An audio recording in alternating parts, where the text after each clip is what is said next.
What are the biggest mistakes that you see indie hackers making when trying to get things off the ground? Yeah, there's so many. I mean, this is why it's hard to give advice because everyone has different mistakes and everyone's like stuck in a different feedback loop, which might be negative or might have different walls that they're running into. And so you give advice and then like it turns out it doesn't apply to like 80% of people, but for 20% of people, it's like really salient. So I'll just like say a few of the things that I've seen. A lot of people just don't get started. Um, Getting started is table stakes. You're better off starting with something really crappy and small that doesn't matter than sitting around waiting for the perfect idea to strike. In fact, some of my favorite indie hackers, Peter Levels, who created Nomad List, Tobias Van Schneider, who was like the head designer at Spotify. He's like really the single person who's responsible for Spotify's look. And he now runs a SaaS company called Simplice, which is really crushing it. Like both of them are prolific makers. And both of them really believe on just working on really stupid, unambitious things that they're passionate about and then throwing it away if it doesn't work. And they both have folders, like they've shown me on Zoom, like directories on their computer of thousands of projects they've started and never told anyone about. And they're really dumb things. And like a few of them blew up and did really well. And so that's like one model I think works for people who have trouble getting started. Just keep your expectations low and start something. For people who do start, there's a whole other breed of people who start like too many things and none of them catch on. And they're not really, in my opinion, iterating and learning from their past mistakes. So I think you need to give things room to breathe. I did a podcast on YC and I think they called it like your whole goal is not to quit. And I believe that wholeheartedly. Like the number one cause of business failure is quitting. And quitting is caused by all sorts of things, but like you have to give your projects, your ideas, your features, like time for success, which means you have to be resilient. And, you know, it sounds like a meaningless platitude and pretty generic, but it's so true that like if you quit before you've tried everything or the most promising things, like you're just never going to find success. There's so many things I tried with indie hackers that didn't work. And there's so many founders I've talked to who've tried things that didn't work and they just kept going and found other ways to make it work because your first guess is usually not going to be right. So I think too many people quit early. And, you know, kind of a corollary to that is too many people fail to construct an environment that allows them to not quit.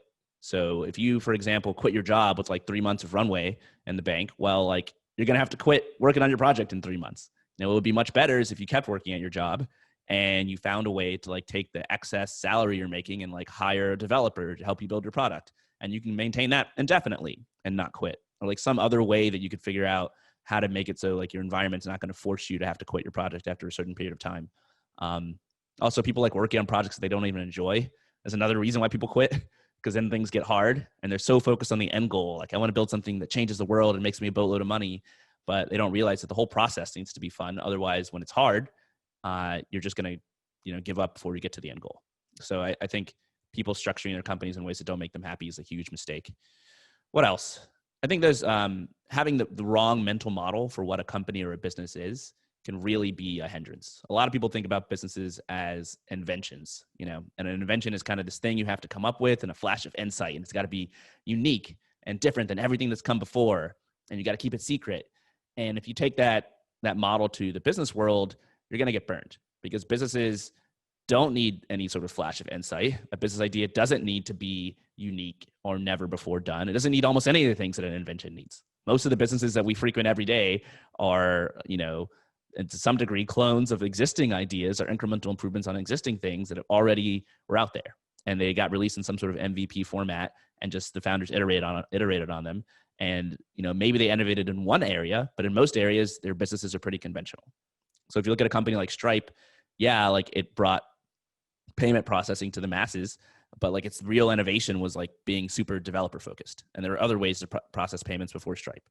And so I would say like, you know, don't look at a business as an invention, but like really figure out like what people already want, what people already need, and then just like innovate in one or two ways. Like, you know, innovate in like the niche you target and add special features that help a particular group of people, or innovate on your distribution channel and like make your product available to people who frequent some channel that, you know, previously would never have seen a similar product, or innovate on your market, bring like a same product to a different group, but don't like think you need some brilliant flash of insight and everything has to be amazing. Because it really doesn't. And I could go on. There's probably a million mistakes that people make. And another good one is like trying to do too much yourself. I think it's important to understand like what your strengths are and what your weaknesses are, and focus on your strengths. This is something I struggle with. I'm a kind of a perfectionist, and being a perfectionist usually means like you focus on like your weaknesses and you focus on what's bad and you try to remove all the blemishes, because once you remove all the blemishes, like, and something's blemish free, then it's perfect.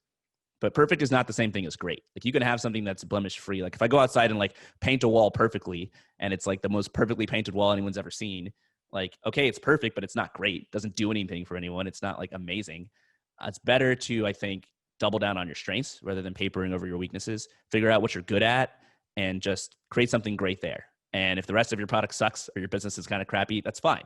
Right? Every great business has things that are crappy about it. You know, Stripe, Airbnb, Google, Facebook, like all have mountains of technical debt and all sorts of crappy code that's like still being rewritten to this day.